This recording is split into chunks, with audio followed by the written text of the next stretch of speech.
శుభ సాయంకాలము. నమస్కారం. నేను మీ రాంబాబు చెరువు సత్యభాష. మీ అందరికీ స్వాగతం.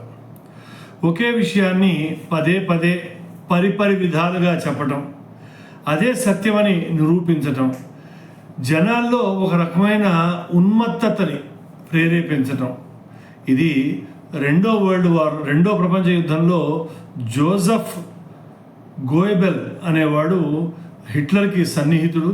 వాడు జ్యూస్ని ఒక పెద్ద శత్రువుగా చూపిస్తూ వాళ్లే అన్నీ లాక్కుంటారని చూపిస్తూ నిశ్శబ్దంగా 70 లక్షల మందిని వాడు చంపేందుకు దోహదపడ్డాడు. అదేవిధంగా ఇవాళ మన యంగ్ లీడరు, 55 ఏళ్ళు వచ్చిన యంగ్ లీడరు పదే పదే దళితులు, ఆదివాసీలు, మైనారిటీలు, ఓబీసీలు 90% వీళ్ళే ఉన్నారు, వాళ్ళు ఏం చేస్తున్నారు, వాళ్ళకి ఎక్కడ భాగస్వామ్యం ఉంది అని చెప్పి 60 ఏళ్ళగా వాళ్ళు పరిపాలించిన అదే రాజ్యాన్ని వాడు ప్రశ్నిస్తున్నాడు.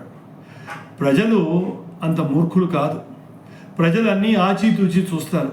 ఈ 2 వీడియోలు చూడండి. ఇది అయిన తర్వాత మనం తదుపరి విషయాన్ని మాట్లాడుకుందాం. Das Radikalste ist gerade radikal und das Totalste gerade total genug. Wir werden mit ihm in die Geschichte eingehen.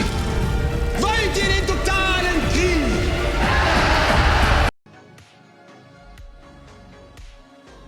जब 500 सबसे बड़ी कंपनियों में पिछड़े वर्ग के लोग मालिक बने, दलित मालिक बने, माइनॉरिटीज के लोग मालिक बने, आदिवासी, ఈ 2 చూశారు కదా. టోటల్ వార్ అంటూ జోసెఫ్ గోయబెల్ అనేవాడు అందరినీ ప్రేరేపణ చేశాడు. ఇదో మన ఆదివాసీలు, దళితులు అంటూ ఈయన మాట్లాడుతున్నాడు. దీంతో పాటు అంటే ఇవన్నీ కూడా డాట్స్ మనం చూసుకోవాలి. 1946లో అంటే రెండో వరల్డ్ వార్ 44లో అయిపోయింది. 46లో సొహరావర్ది అని ఓ మేయర్ కలకత్తా కూడా ఈస్ట్ పాకిస్తాన్లో భాగం కావాలి అని చెప్పుకుంటూ పేపర్లో అడ్వర్టైజ్మెంట్ ఇచ్చి 26,000 పైచిలకు మంది హిందువుల్ని చంపేయటం, లక్షల మందిని పలాయనం చేసేట్టుగా వాళ్ళని ప్రేరేపించటం, ఇవన్నీ కూడా వాడు చేసిన పనులు. ఇవి ఇట్లా ఉండగా అమెరికా నుంచి ట్రంప్ గారి సన్నిహితుడు రాబర్ట్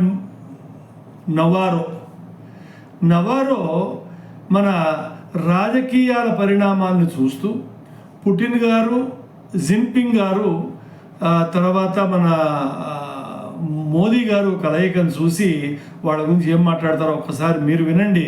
దాని తర్వాత దాని వెనకాల ఉన్న రహస్యం ఏమిటో మనం చెప్పుకుందాం. I don't understand why he's getting to bed with Putin and Xi Jinping when he's the biggest democracy in the world. So I would just simply say to the Indian people, please understand what's going on here. You got Brahmins profiteering at the expense of the Indian people. We need that to stop. Yeah. విన్నారు కదా. వింటానికి చెప్తోంది సత్యం కావచ్చు అనిపించవచ్చు. ఎందుకంటే Russia కూడా ఒక dictator country, China కూడా ఒక డిక్టేటర్ కంట్రీ, భారతదేశం డెమోక్రసీ, అమెరికా డెమోక్రసీ. అమెరికా వాడిని కాదనుకుంటూ వీళ్ళ పక్కలో ఎందుకు పడుకుంటున్నాడు అని చెప్పి నవారో మాట్లాడుతున్నాడు.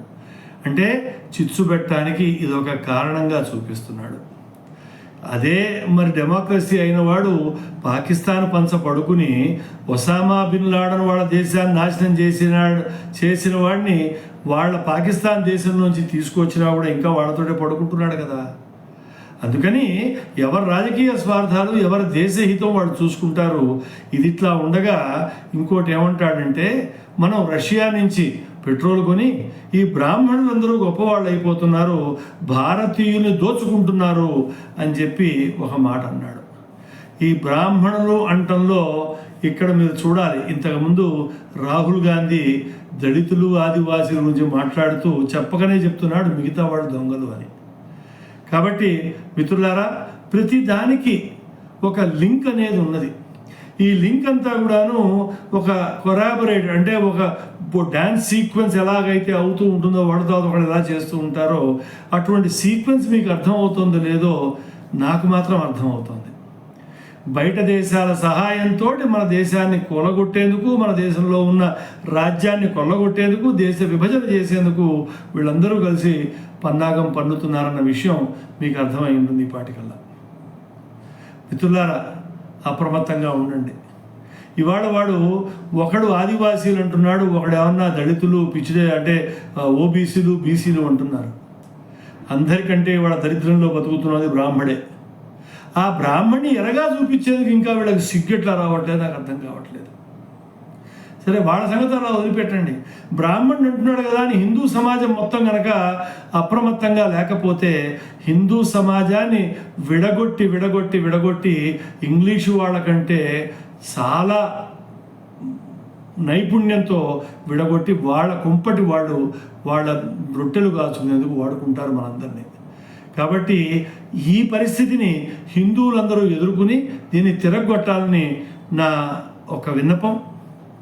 వీలుంటే దీనికి అమెరికన్ ఎంబసీ దాకా వెళ్ళి ఒక బ్లాక్ ఫ్లాగ్ చూపించి మీరు చేస్తున్న తప్పు, ఇవన్నీ మీరు మానండి, మా దేశంలో ఉన్న వర్ణ వ్యవస్థ గురించి మీరు మాట్లాడేందుకు హక్కు లేదు, మా గురించి మేము చూసుకుంటాం, మా దేశంలో కొన్ని వేల సంవత్సరాలుగా అందరం కలిసే ఉంటున్నాం అని చెప్పే మాట మనం చెప్పగలిగితే ఈ అధవలందరూ మాట్లాడటం మానేస్తారు. లేకపోతే మనకి విభేదాలు పెట్టి ఈ దేశాన్ని కొల్లగొట్టే ప్రయత్నం చేస్తారు. ఈ వీడియోని కనుక మీరు మొదటిసారి వింటున్నట్టయితే దయచేసి సత్య భాషని సబ్స్క్రైబ్ చేయండి. ఈ వీడియోని 10 మందికి షేర్ చేయండి. వచ్చే సీట్ వరకు ఉంటాను. మరి రాంబాబు చెరువు, హైదరాబాద్.